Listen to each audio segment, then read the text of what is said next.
You know, we don't talk too much about criminal cases on the show, but we have this Casey Anthony situation, which we've been discussing off of the show for a while. And this is the alleged killing of the young girl, Kaylee Anthony. We just had a verdict in this. If you haven't been following this, the long and short of it is that about 3 years ago, a young woman named Casey Anthony was accused of killing her daughter. Her daughter's remains were found. No cause of death was ever determined.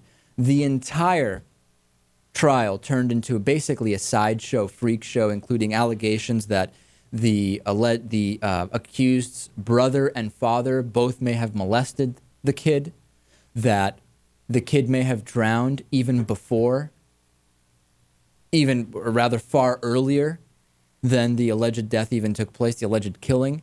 And the question is, did the legal system work or not? Because this is one of those cases, much like OJ Simpson and much like the Michael Jackson child molestation case, where in the court of public opinion and in the court of, realistically, Lewis, logic and reason, there is guilt here.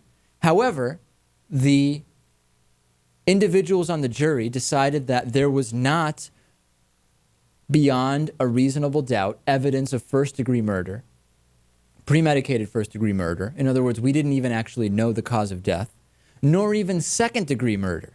So the question is, did the legal system work? And lawyers have been going back and forth about this for days now, discussing whether or not the system works or whether the system does not work.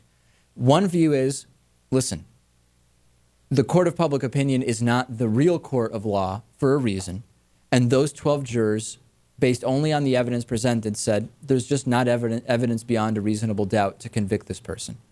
At the same time, is the legal system set up in this particular case where the defense attorney can go in there, make all sorts of wild claims, confuse, and people just say, you know what? Because of that, beyond a reasonable doubt, I feel like I just can't say guilty.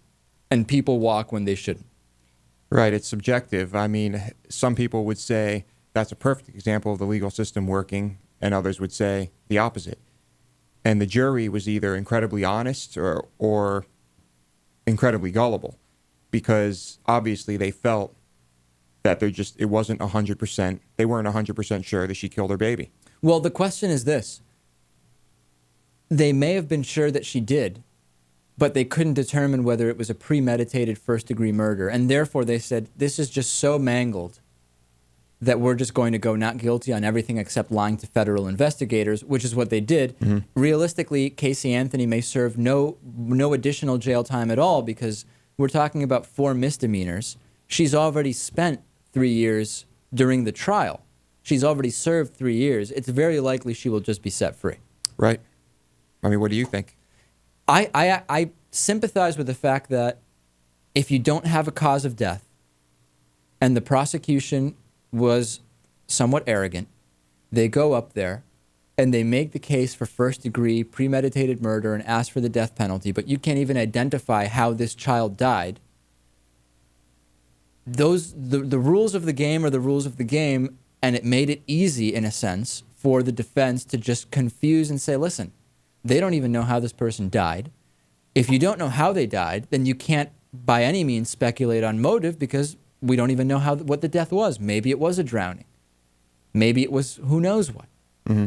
So I do get it. The thing that makes me disappointed is that, again, this is just based on what we read. This is not the normal way a person acts. And my sense is that she was responsible for the death of her daughter. Mm-hmm. Whether it was a first-degree premeditated murder or not. Or it was negligence. Or it was negligence. The other interesting thing is that experts are being brought in on all the major news networks who worked on the OJ Simpson case and the Michael Jackson trials. And it's basically, they're not saying this, Lewis, but what they're basically saying is, let's talk to lawyers who were involved in getting other people who were clearly guilty also set free. I mean, that's the parallels that are being drawn between OJ Simpson, Michael Jackson, and this case, and the types of questions that are being asked without saying it are, you got a guilty person off. Tell us what you think about this one.